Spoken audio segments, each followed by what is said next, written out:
नमस्कार. श्री स्वामी समर्थ. श्री स्वामी समर्थ अर्थात अक्कलकोट स्वामी श्री दत्तात्रयांचे तिसरे पूर्ण अवतार मानले गेले आहेत. हे इसवी सनाच्या 19व्या शतकात होऊन गेले. महाराष्ट्रातील अक्कलकोट येथे स्वामींनी खूप काळ वास्तव्य केलं.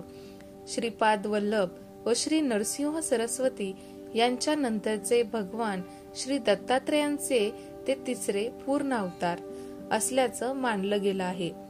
गाणगापूरचे श्री नृसिंह सरस्वती हेच नंतर श्री स्वामी समर्थांच्या रूपाने प्रकट झाले. श्री नरसिंह भान असून श्री शैल्यम जवळील कर्दळी वनात आलो आहे. हे स्वामींच्या तोंडचे उद्गार ते नरसिंह सरस्वतींचा अवतार असल्याचे सुचवतात. विविध ठिकाणी स्वामी विविध नावांनी वावरले. इसवी सन 1856च्या सुमारास स्वामी समर्थ अक्कलकोटास आले. मंगळवेढ्याहून पहिल्यांदा जेव्हा ते अक्कलकोट नगरीत प्रवेशले तेव्हा त्यांनी गावातील खंडोबा मंदिरात मुक्काम केला. तो दिवस होता चैत्र शुद्ध द्वितीया, शके 1778. नाम संवत्सरे रविवार दिनांक 6 एप्रिल 1856 हा होता. सबसे बड़ा गुरु, गुरु से बड़ा गुरु का ध्यास और उससे भी बड़ा श्री स्वामी समर्थ महाराज.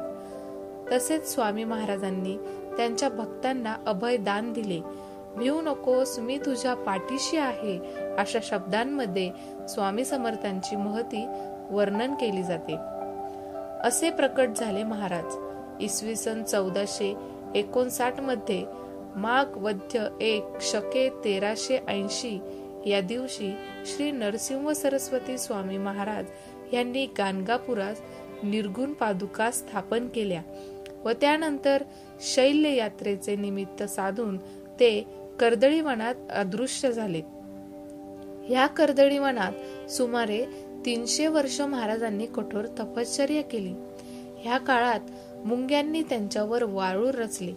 एके दिवशी उद्धव नावाचा लाकूडतोड्या त्याच कर्दळी वनात लाकडे तोडीत असताना त्याच्या हातून कुऱ्हाड निसटली व ती वारुळावर पडली. उद्धवाचे निमित्त साधून स्वामी महाराजांना पुन्हा भक्तांच्या कल्याणासाठी प्रगट व्हायचे होते. कुऱ्हाड वारुळावर पडताच त्यातून रक्ताची धार उडाली व क्षणातच दिव्य प्रकाश पडून उद्धवासमोर एक अजानुबाहू तेजस्वी मूर्ती प्रगट झाली. तेच अक्कलकोटचे स्वामी समर्थ महाराज होते. आपल्या हातून ह्या महापुरुषाला जखम झाली ह्या विचाराने उद्धवला दुःख झाले व भय वाटू लागले. पण भक्तासाठी माताच असलेल्या महाराजांनी उद्धवाला अभय व आशीर्वाद देऊन गंगातीरी प्रयाण केले. गंगा तीरावर भ्रमण करता करता ते कलकत्त्यास गेले व तेथे त्यांनी महाकाली मातेचे दर्शन घेतले.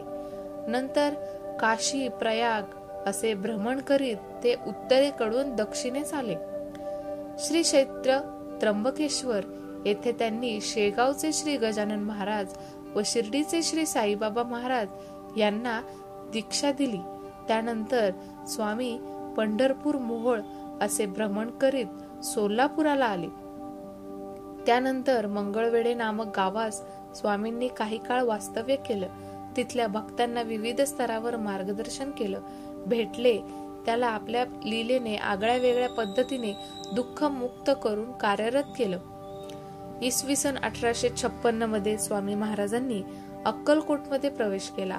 तिथल्या 22 वर्षाच्या वास्तव्यात अक्कलकोट हे तीर्थक्षेत्र झालं. तेथे त्यांनी जगातील अनेक मान्यवरांना मार्गदर्शन केलं.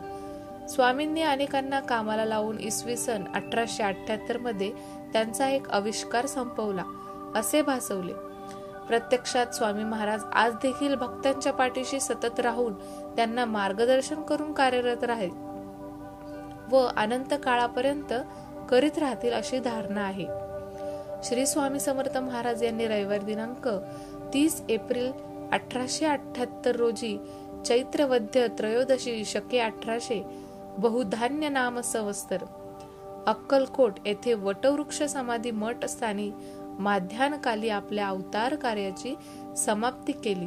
नंतर श्री स्वामी समर्थ यांना त्यांचे परमशिष्य सोळप्पा यांच्या निवासस्थानाजवळ समाधीस्थ करण्यात आले असे म्हणतात की स्वामी महाराज पुन्हा कर्दळी वनात लुप्त झाले.